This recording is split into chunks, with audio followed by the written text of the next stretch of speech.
ইয়া রাসূলুল্লাহ, জান্নাতি পোশাক কে সর্বপ্রথম পাবে, কে পরবে? নবী বলেন, আয়েশা রে, জান্নাতি পোশাক সর্বপ্রথম আমি রাসূলুল্লাহ পাবো, কিন্তু আমি নবী সর্বপ্রথম পরব না। সর্বপ্রথম ইব্রাহিম খলিলুল্লাহকে জান্নাতি পোশাক পরানো হবে। কেন জানুনি?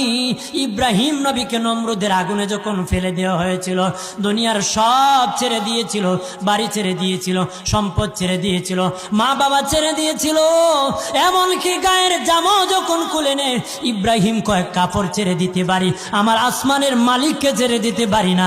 ওই দিন আল্লাহ ইব্রাহিমের সাথে অঙ্গীকার করেছিল, ইব্রাহিম আজকে তোমাকে সকলের সামনে উলঙ্গ করে লজ্জায় ফেলে দিয়েছি ইব্রাহিম, তারপরে তুমি আমাকে ছাড়ো নাই। আমি কিয়ামতের দিন সকলের সামনে মুসলমান, বেঈমান, কাফের, নাস্তিক যারা তোমাকে উলঙ্গ করেছিল, তাদের সামনে আমি আল্লাহ আনুষ্ঠানিকভাবে তোমাকে কাপড় পরায়া দিব।